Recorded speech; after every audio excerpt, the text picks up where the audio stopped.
right, good morning, South by Southwest. How's everyone? We are incredibly excited to spend a few minutes with you with some amazing experts in sustainability here. My name's Hank Capps. I'm a family doctor. I'm the Chief Information and Digital Officer for Wellstar Health System. And I'm also president of Catalyst by Wellstar, which is our innovation company and venture fund.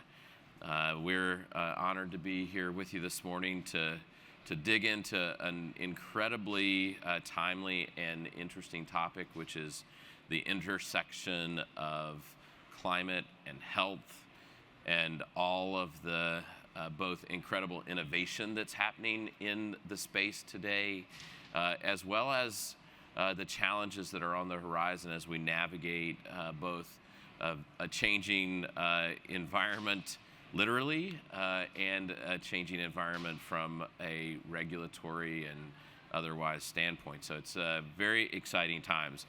We have some incredible people on the stage here with us this morning, and we'll kick off with just intros and a little bit about yourself, as well as the companies that you lead. So with that, Lee Catherine, I will let you take it away. Awesome. Hey everybody, my name's Lee Catherine Bonner, and I'm the founder and CEO of a business, or business as we like to call it, called Bee Downtown. I'm a fourth generation beekeeper, and we install and maintain beehives on corporate campuses to help rebuild sustainable agriculture in urban environments, and simultaneously run year-round employee engagement and leadership development programming to our corporate partners. And Wellstar is one of those very special partners that we have bees with at one of their health facilities. Hey everyone, and I'm Gareth, CEO and founder of Vector. Vector is a SaaS-enabled marketplace, and we help businesses assess, plan, and then buy the optimal energy system for their business to reduce their operating costs, increase their energy resilience, and reduce their emissions. Also a great partner of Catalyst and Wellstar. Excited to get into more of the discussion. Hey, Eric Riesenberg. I am managing partner and CFO of Volo Earth Ventures, a venture impact and sustainability fund, really focused on circularity, sustainability, and energy transition. We're also partners with Catalyst, and looking forward to this. Thanks. Awesome. Well, you know, as we start digging in, I mean, I think the first big question is, why health and climate? How does it all fit together? As you described what you do, you all do very different things. You know, we're a health system that takes care of people every single day. Our mission is serving those people in the communities. But we've certainly seen a significant shift in the types of services people might need as a result of changes that are happening in the climate. But broadly, there is so much innovation happening in this space. And so would love your perspectives about, you know, why health, why climate, and how do they even fit into the same conversation like we're having this morning?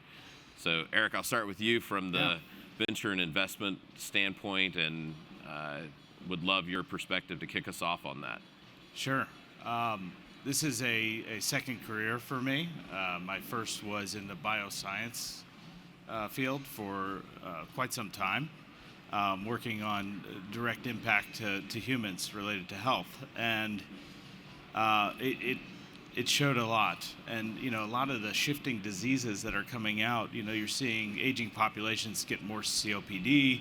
You're seeing maybe things that are related to environmental impact, but nobody's really done too much to kind of correlate the two. Although that research is happening now, and it's becoming more and more obvious. Heat is very obvious, especially in other countries where they're not, you know, there's not reliable power or air conditioning. We're seeing that really impact health. But here in the U.S., it exists as well. And some of these impacts from climate could also be related to storms or droughts or you know, all these other things. And we're seeing, because that increases health impact, we need innovations and technologies to also increase to deal with that increase. So when we look at things, we see that's a growing TAM, a market that keeps increasing. So we look at that from a venture capital standpoint as a very investable space, but we also have an altruistic mission to make sure that what we invest in doesn't cause the problems that exist. So we look at all investments for impact on health and carbon and everything that could cause those problems.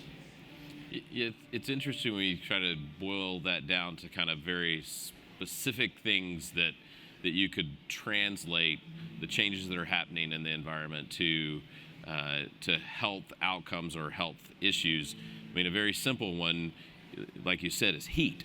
So even in the United States, one of the things that we've seen very significantly over the last couple of years is as temperatures have risen, and in places where those temperatures have become more extreme, you're seeing incidences of, when you fall on black asphalt, it used to be that your risk from that was the abrasion, the fall itself, and now we're seeing a significant increase in second and third degree burns. It's just like a granular example of like something you wouldn't think of, kind of connecting to kind of that health outcome and the types of health issues that are happening. So it's a really interesting thing to see how those start interconnecting, and then what are the innovations that are needed? How are we going to have these new addressable markets that become investable and ways to innovate against that? Lee Catherine, what are your thoughts? Yeah, we're the quirky wild card, I feel like, for Wellstar. I sent Dr. Capps a message on LinkedIn, and I was like, hey, Catalyst seems to be doing really awesome stuff, and I think we do kind of awesome stuff. We put bees on corporate campuses. Is this something that you would be open to? And an immediate response of let's set up a meeting, which I think was really awesome for us to just get that experience. And for us, the bees are more of this holistic approach to what we're looking at for long-term health for people. And when we put these hives on campuses, they're beautiful works of art that people get to see. People get to put on suits and work the bees with us. The honey produced from the hives, Wellstar gives back to the community. So it's not necessarily directly the patients that are there. However, there are patients get to see the hives and enjoy the hives. And one of my favorite stories is when we first started the partnership, there was the grand opening. It's a big carnival, and this older couple came up to me, and the wife looked at her husband and said, you tell her. And I was like, oh my gosh, what is going on? And she's like, you tell her, or I'm going to tell her. And I was like, okay. Do you not like the bees? Is something wrong? And she said, no, we could not get my husband to want to come to physical therapy.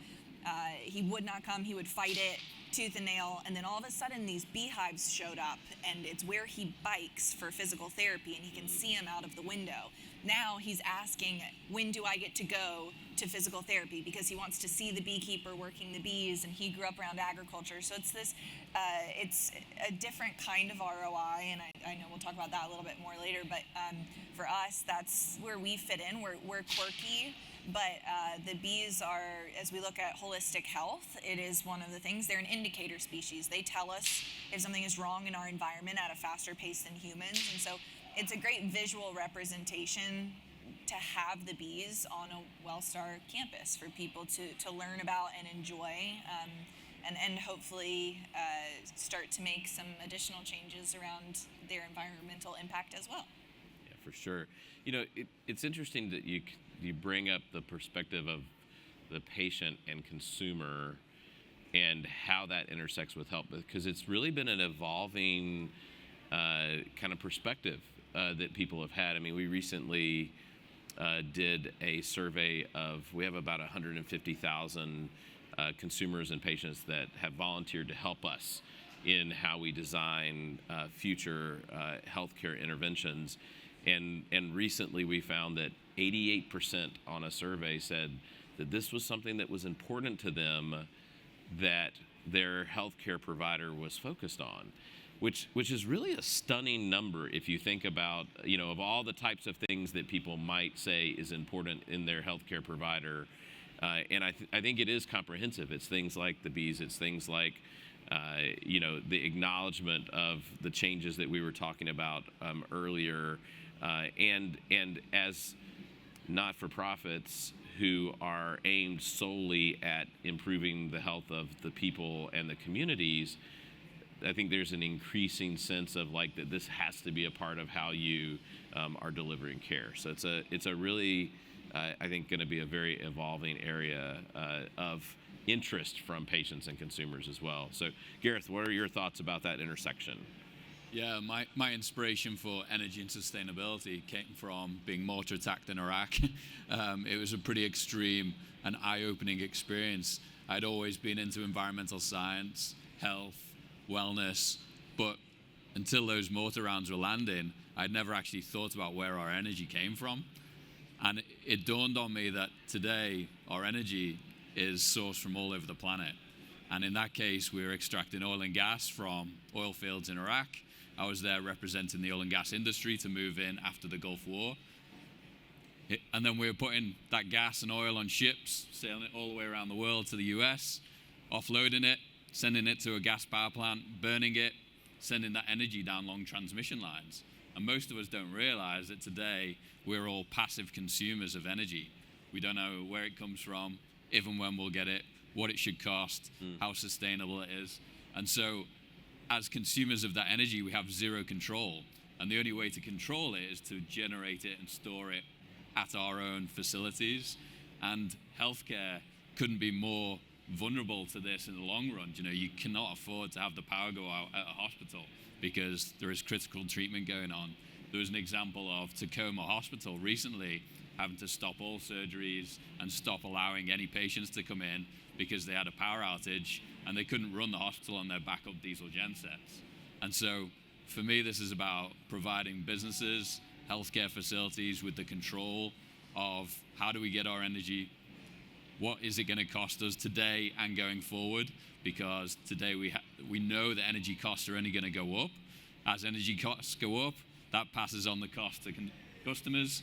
So all of this becomes very interconnected. And I think building on your comment before, Hank, about customer expectation, through your survey, it found that over 80% of people expect their healthcare providers to be reducing emissions.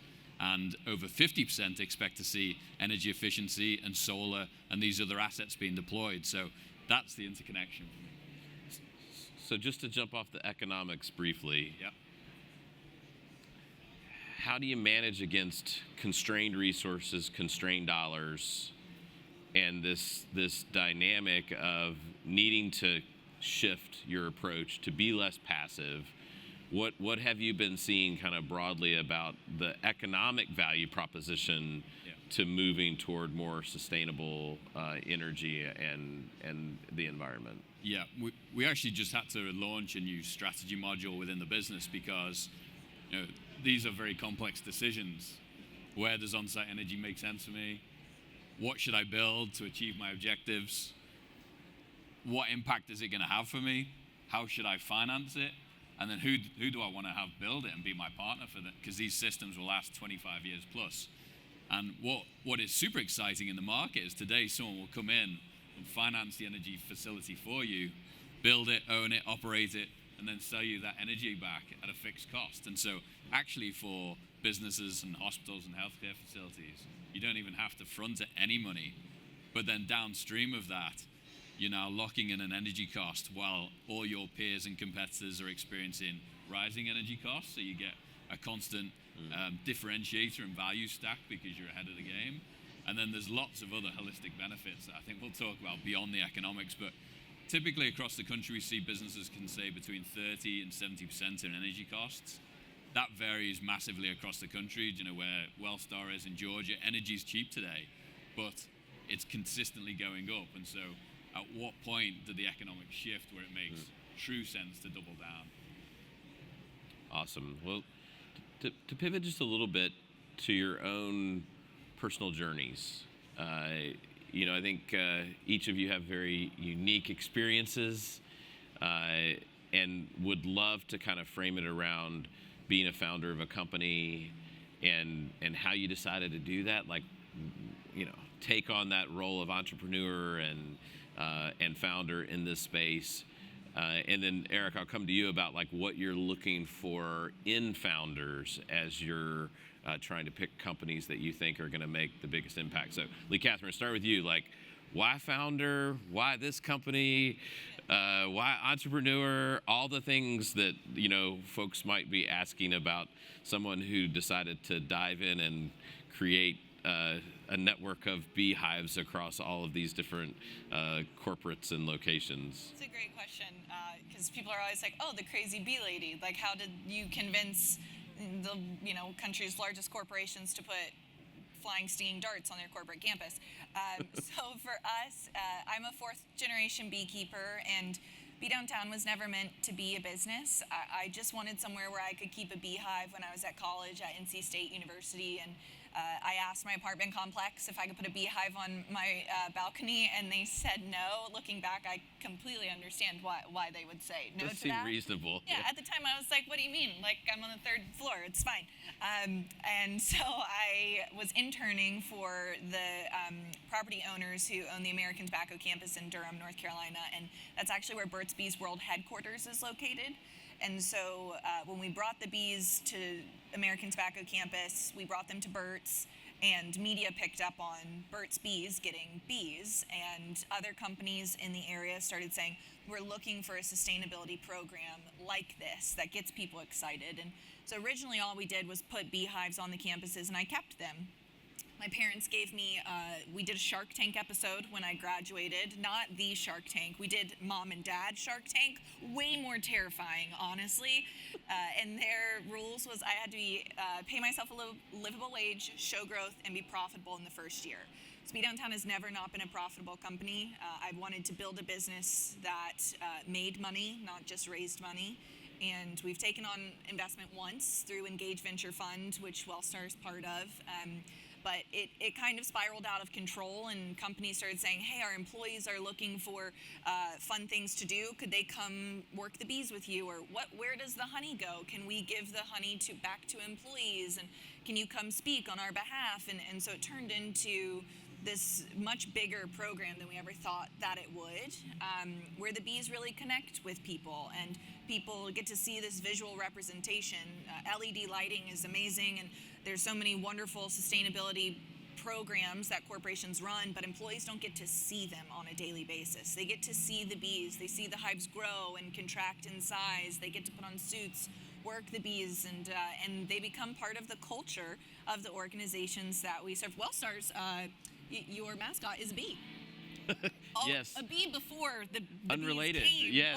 But they become part of the culture of the organizations that we serve. And so we now have over 500 hives in 8 different cities up and down the East Coast for more than 130 of America's leading corporations. And it's just a fun way to connect people to sustainability in a way where they feel like the small actions they take by setting up a garden at their own home, or just sitting outside by the bees and having their coffee in the morning. It's a very meditative state. The bees buzz in the key of C, so you're actually listening to music when you sit by the beehives. And we'll have a lot of employees sit there and drink their coffee, and they listen to this meditative sound coming from the hives, and it resets their day for them. So there's all these very small tangible things that come from the beehives that maybe you wouldn't think of to begin with, but it has turned into something bigger than I ever thought. But I get to share my family's story every day and bring agriculture back into cities, which is such a gift, because everyone has a connection to agriculture. They just, they might be one too many generations removed, but as soon as the bees show up, it's that link of this company cares. They care deeply about one of the smallest but most important creatures that we have on the planet, and then it kickstarts. We say the honeybees are the pandas of the insect world. They are the gateway into this larger conversation of sustainability that everyone wants to be part of because it's fun and it's enjoyable. So how much honey is produced by a hive? Yes, it depends. We say on average 30 pounds per hive, but we have some hives that skill of beekeeper, the weather, so climate and climate change really does play an effect in the world of the bees. But we have some hives that produce over 175 pounds of honey in a year. So this past year, Bee Downtown produced over 35,000 pounds of honey for all of our corporate partners. It gets special labeled. Like I said, Wellstar, half of it goes to the employees, the other half goes to the food bank to put a non-perishable food that is a superfood back into the Georgia just broader healthcare environment, which is really, really exciting. And it's you never know how much honey you're gonna get. My nephew says you get what you get and you don't throw a fit. And that's how it is for us with the honey as well. Very cool. Gareth, tell us about your story. Why founder? Why entrepreneur? Yeah, I'm not sure looking back why I chose to be a founder. If you want to experience every emotion under the planet every day of the week, then that's the world of entrepreneurship. But for me, I think the real core was when I was working for a large corporation called Worley, a large engineering consulting firm, and I created a group called the Mavericks because I was sick of the process and the bureaucracy and the red tape. And so I wanted to knock down these barriers to actually getting stuff done. And I realized that trying to change the direction of a big business was really hard. And so we had to go and do it ourselves. And the real kind of catalyst was more and more businesses were saying, my energy costs are going up. I'm experiencing more power outages. I need to be more sustainable. How do I do it? And as consultants, we're charging millions of dollars to run Excel spreadsheets. And we'd take years to come up with results. By the time we presented the results to them, they're already out of date because the market's dynamic and it's moving so quickly. And so we knew that we had to go and do it on our own. We needed to use technology to enable a dynamic analysis on behalf of companies at scale and remove that cost barrier to entry. And most importantly, remove the intelligence and the IP and ownership out of the consultant's head, which is a massive flight risk for companies, into a centralized source of information in the form of a technology stack. So started 2019 and immediately went into COVID. So my dreams of having a startup all sat around a whiteboard, ideating and innovating together was completely wiped out. We became a virtual company overnight. And we've gone through lots of trials and tribulations since. We've had our bank go out of business and all our money frozen. We've had to raise money multiple times. So it's been wild, but I wouldn't exchange it for anything because this is the best way to actually make immediate impact at scale and have control and ownership over driving that forwards. So Eric, what are you looking for in founders and entrepreneurs? What are the characteristics or things that predict future success and impact? Yeah, so we are a venture capital fund. We have LPs, so they're, we have to drive returns, and that is our focus as a successful venture fund. You have to do that. But our mission is to have impact. So how do you do that? Well, of course, you do everything that a normal VC would do. You look for great entrepreneurs, with the right drive. But they have to have the impact component to it, and they have to have that kind of foundation where they really want that as well. Where the intersection between traditional VC and impact investing misses often is at the it's at whether or not there's economic viability in impact-oriented organizations. And so we find founders who are definitely have the altruistic nature, want the impact. Gareth is one of our founders, by the way, but also really thinks about that economic component, that it has to win. It really does, because we have to return to our VC folks. We have to return them, and to make sustainability work, we have to return them what traditional VCs would be able to return them. So that was our focus and our theory, and I'm happy to say that we're on track for that, and we're already building our second fund around that. So it works, and we look for people who have some real path to commercialization as well, and it can't involve government subsidies. We see that is a pendulum that swings too many ways. And we knew that when we started, and we're going to continue that go forward, because to make real change, you have to have parity and economic value. And the parity component is that Gareth can't go and sell something to a healthcare system that costs them 10 times as much. It's never going to get approved. So he's really working really hard to say, look, you get 30 to 70% savings by moving to our system. That's amazing. That's the kind of stuff that really, really works. And then that's what we look for. We look for those innovations that really drive amazing impact, but that impact and that economic VC return is like almost aligned, but one has to dominate. So unlike other impact funds, which always dominated this one, and this suffered, economics suffered with the impact, we just wanted impact to be right up there. And so that's how we designed this, and it's been working very well for us. So when you mentioned the shifting landscape of government subsidies and kind of the funding mechanisms, what do you think are going to be the top ways that these new startups are funded over time in the new environment of maybe the government subsidies and research not being a focus, but the need's still there, and this economics that you're talking about, becomes a fundamental part? I mean, like if you're not able to show a value realization in a time where resources continue to be more constrained,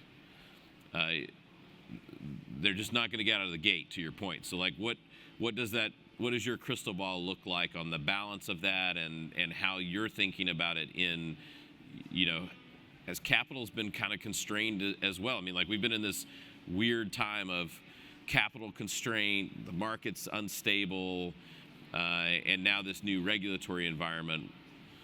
What's your prediction about how that unfolds, and how the inertia is overcome, in a sense, for these new companies? Yeah, I'm glad you brought that up, because it does it's counterintuitive in some sense that you could have change, with any political environment. But the truth is that electrons are critical infrastructure. So that from a power standpoint, we all need power. We also are starting to add things to our critical infrastructure that take power as well.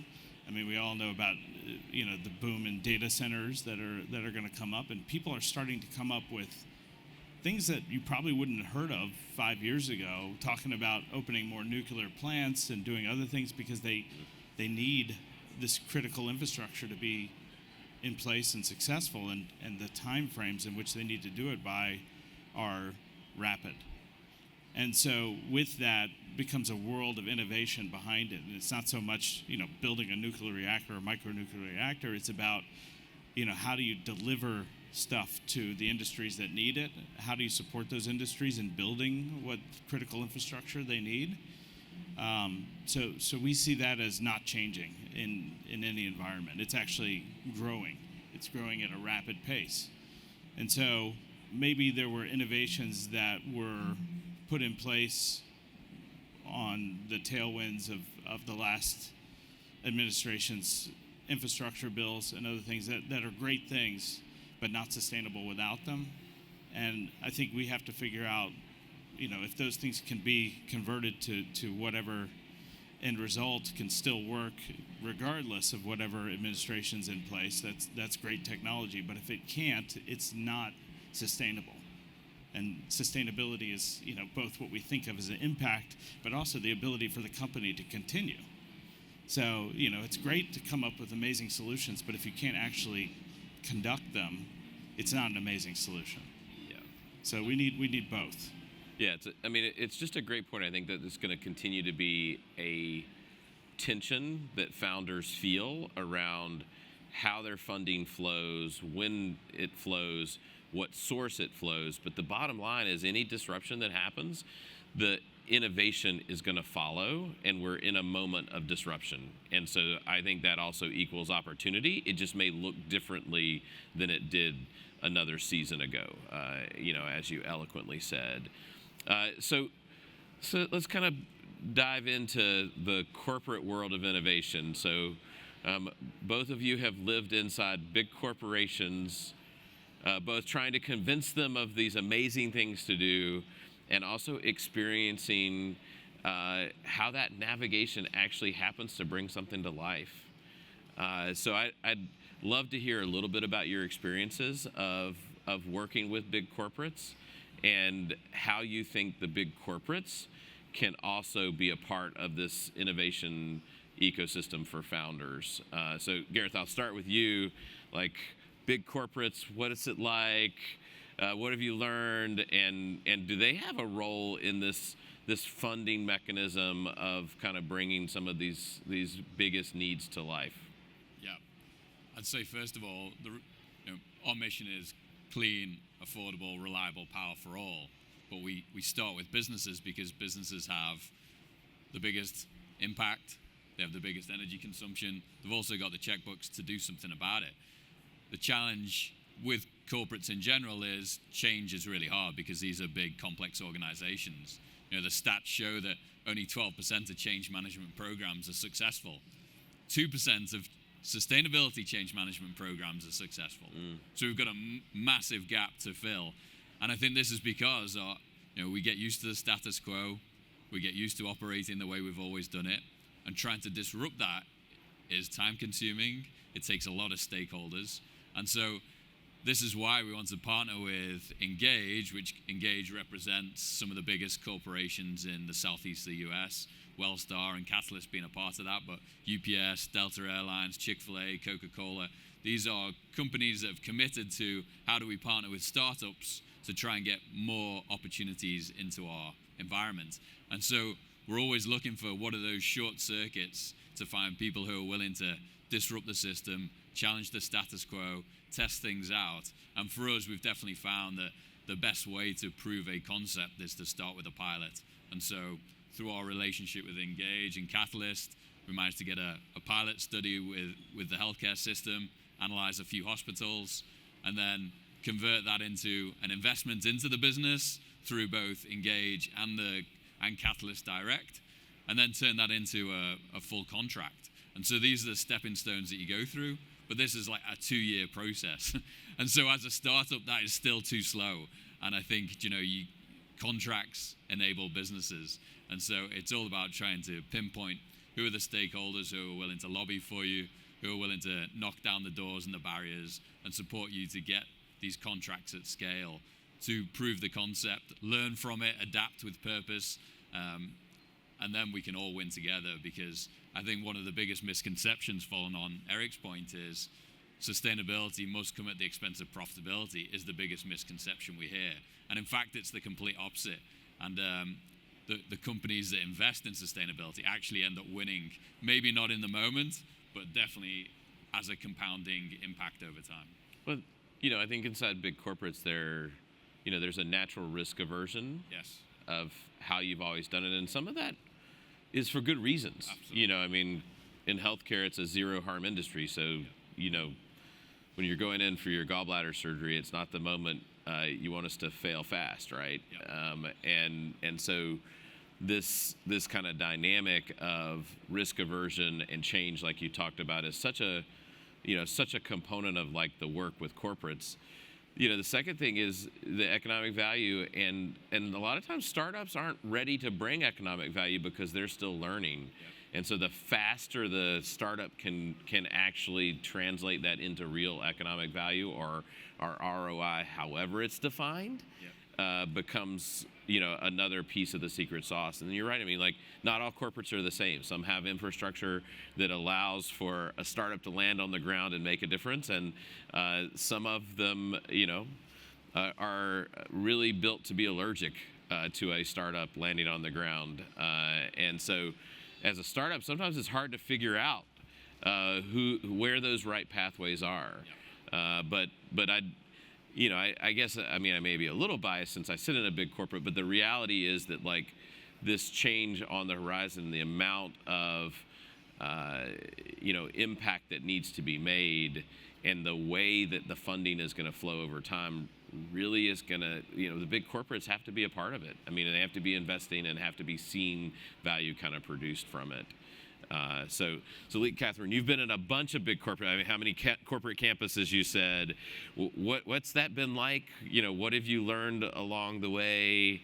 Are there any secret secret sauces for other startup founders out there to successfully work with big corporates? Yes.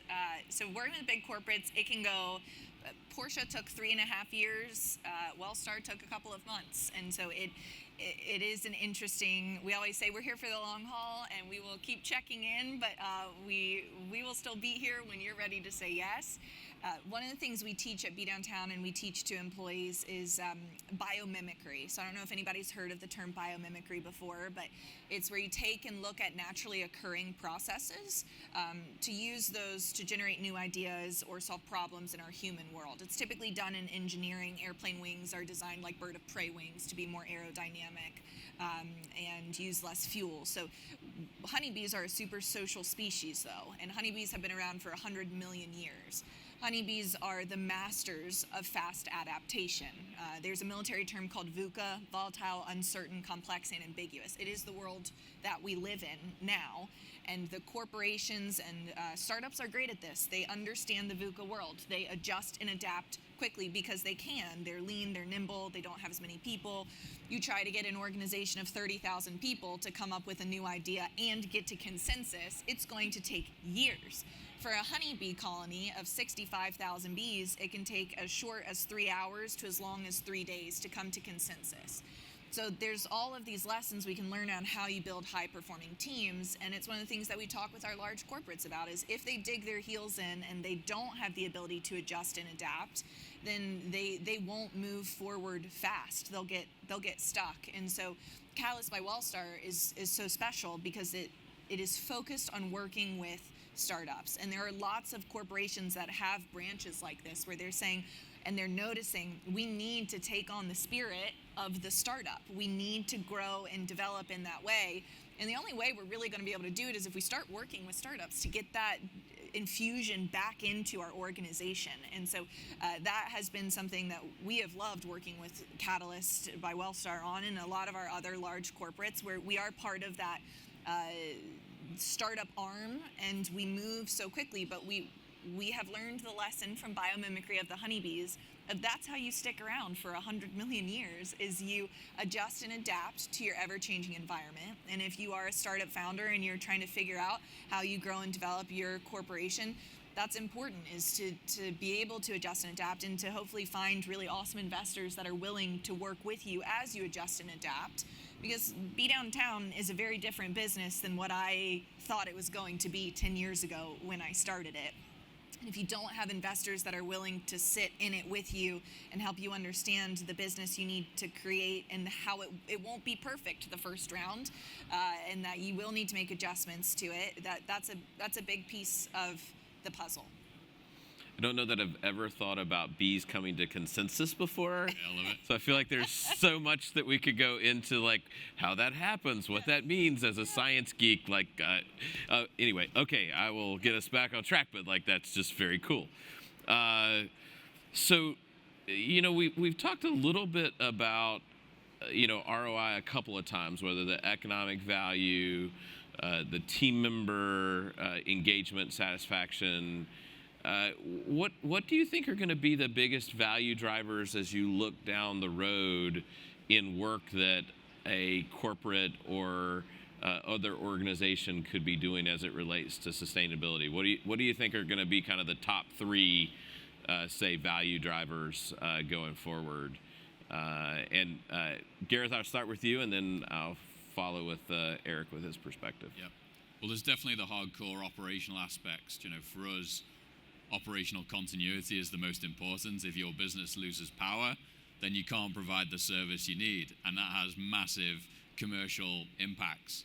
We're seeing more and more power outages, both in terms of frequency and duration. So more and more businesses are becoming sensitive to that. $150 billion a year in economic activity is lost as a result of power outages, and that's only growing. So first of all, it's about how do you ensure that your business can operate. Second, energy costs across the whole of the US on average have gone up 23% in the last 4 years. That is only going to continue to accelerate.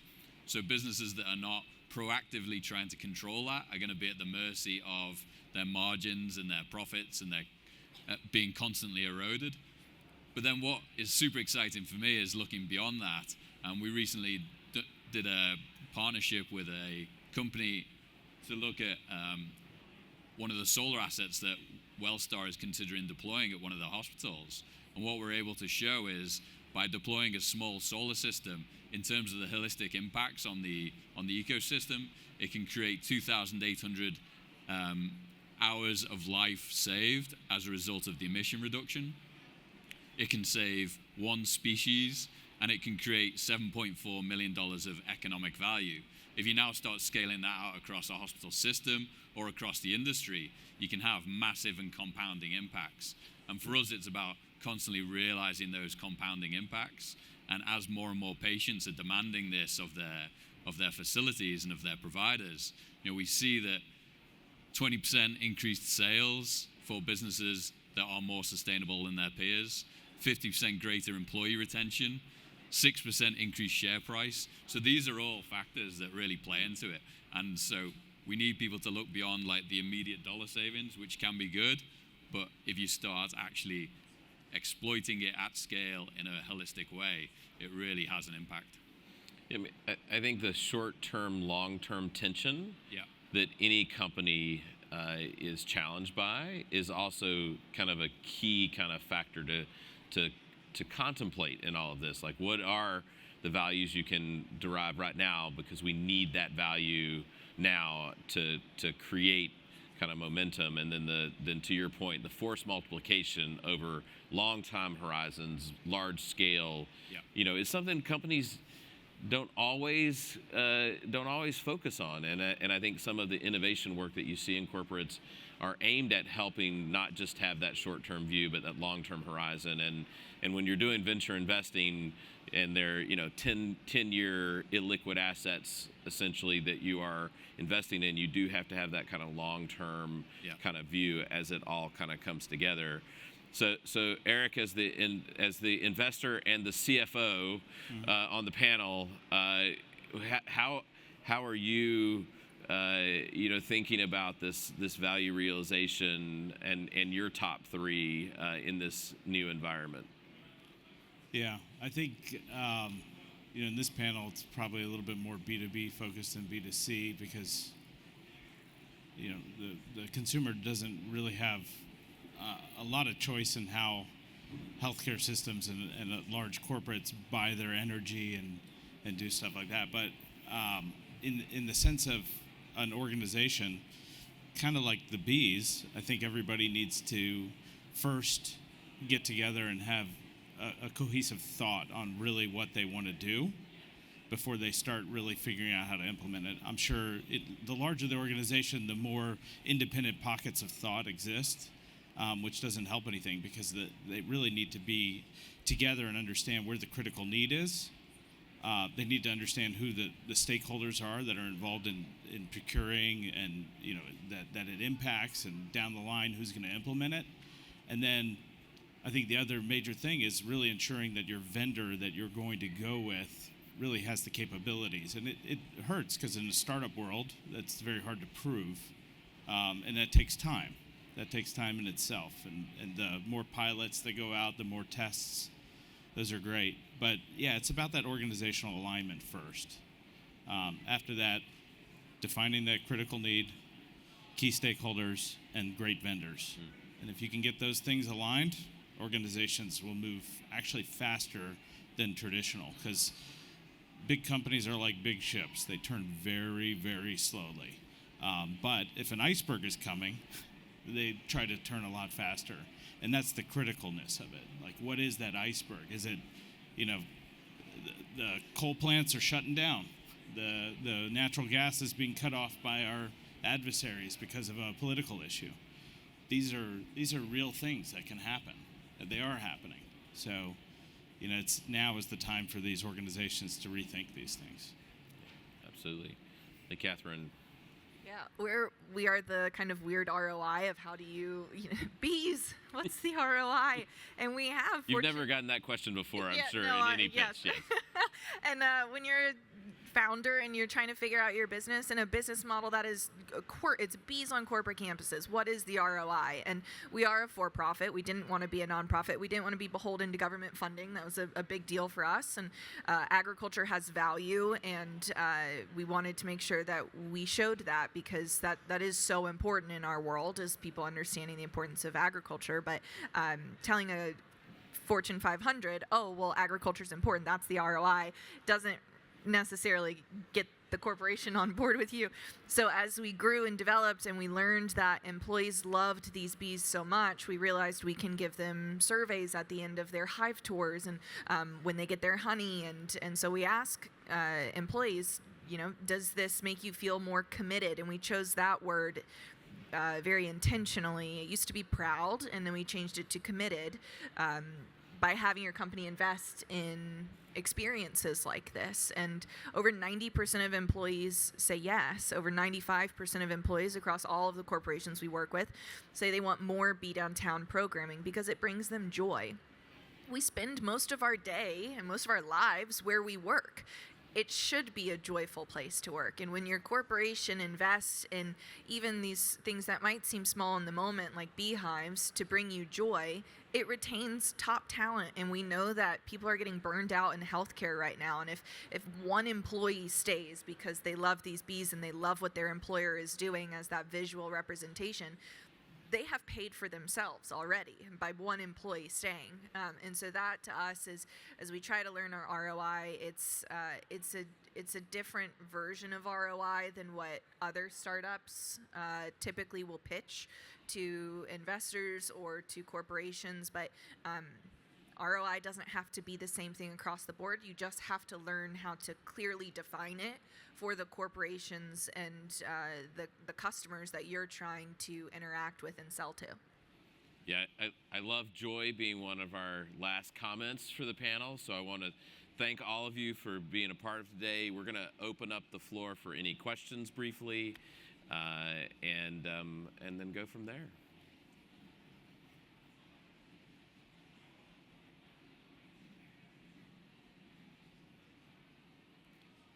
The ominous microphone is standing in the middle of the room. If anyone would like to ask any questions, come on up.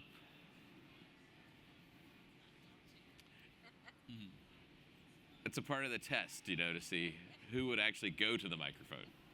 Hi, thank you so much for your thoughtful perspectives. I was just wondering, as an individual in an organization, where do we start if we work within a company or in a community that isn't putting sustainability at the heart of any of our business decision making? All of you are talking from a very advanced sort of position and life cycle. So I was just wondering, how do you start, and especially as a leader within an organization? Yeah, love the question. We started actually by trying to sell into people with a sustainability title, and then we realized actually sustainability never typically has a budget, that there is an influencer. And so now we've started speaking a lot more to people with finance, operations, real estate titles. And I think what we've found is these are decisions made by a village. It's not a single decision maker. And so the key is actually being able to consistently present data, stats, statistics, pull through, ROI, being able to actually convey the opportunity to the business holistically. And I think nothing happens unless it pencils. And we've actually never seen a business invest in a system unless, from a sustainability perspective, unless the cost is at parity with what they're doing today, or there's actually significant cost savings. So the key for us is we always think about how do you assess your organization across the board super quickly? How do you determine where you can get the greatest return on investment? Is it worth people's time, attention? Let's kill all the bad projects very quickly because that's going to get people frustrated. Let's show the quick wins and then let that then snowball and compound. And we found that if you can just get that one or two people who can make that first step, then it starts becoming infectious because everyone starts seeing the value and opportunity. And a big part of this is social license internally within an organization. People want to be able to have like an ego boost. They want to be able to demonstrate they're having an impact. And so how do we empower people to be able to go and deliver on these good news stories and opportunities, but while also driving more profitability, more sustainability, more share price? How do we tie it back to the way businesses make decisions, but also tell a good news story? I think some of it's also the mission of the organization and how you can connect the work back to the core mission of the organization. And then I think that change can happen from grassroots. So an individual who has a passion and sees that connection to mission and can then bring it to life against the value, however it's measured in a company. And you ultimately need that executive sponsor leadership that sees that grassroots kind of view and says, you know what, we can go make a difference. And that's how you really start that movement inside a company. And whether the company's small or large, all of those things really have to happen to kind of see that change be generated across the company. So it's an amazing question. I think no matter what, you can certainly make a difference wherever you're at in your company in something like this. Next question. Okay, so this is for my Be Downtown friend. I love the concept. I love the product.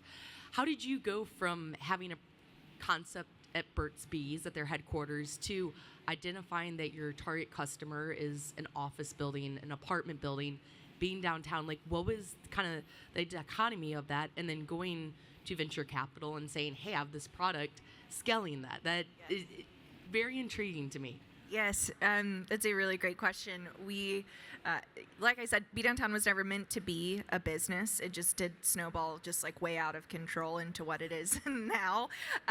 But for us, because we didn't take on investment at the beginning, nobody was going to give us investment at the beginning. I'll just that just wasn't 100% not going to happen.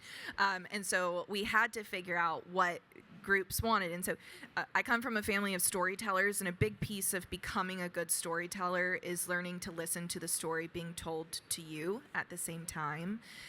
And the story being told was that these organizations and corporations needed something that was tangible, that people could enjoy about sustainability, because it was, as much as we're 10 years old now, that's still relatively old in the grand scheme of employee engagement through a sustainability landscape and framework. And so as we listened to these corporations and we learned that they wanted more and more from us, we realized that this is the ROI. It's not what we think it is. It's what they're literally telling us it is by what they're asking for us in return. And so that is slow is smooth, smooth is fast. We went slow. We built the program we thought and we heard people wanted, and because we didn't take on investment, we were able to do that and figure it out slow so that we could move forward faster. And then when we decided to take on investment, it's the only time we've ever taken it, was through Engage Venture Fund in Atlanta. What I found out after the fact was we were in the first cohort. They take 10 corporations a year now, or every cohort twice a year, and our application got moved through the process because they thought it was going to give a brain break to the people reading applications as a fun, just like, oh, bee people, like, nice, I'll read this one. And it kept moving through. And then we made it to the finals, and I went out to Atlanta, and the fund said no, like, she's not necessarily as high growth, she's not tech, we're kind of wanting to focus on tech. And two of the CEOs that were part of the fund said, if you don't take her, we will just fund her ourselves here because our corporations need this. And so we got in, and to this day we work with more of the corporations within that fund than any of the other startups that have been part of the fund. With that, thank y'all so much for your time this morning, and thank all of you for the incredible insights. Thank you, Hank.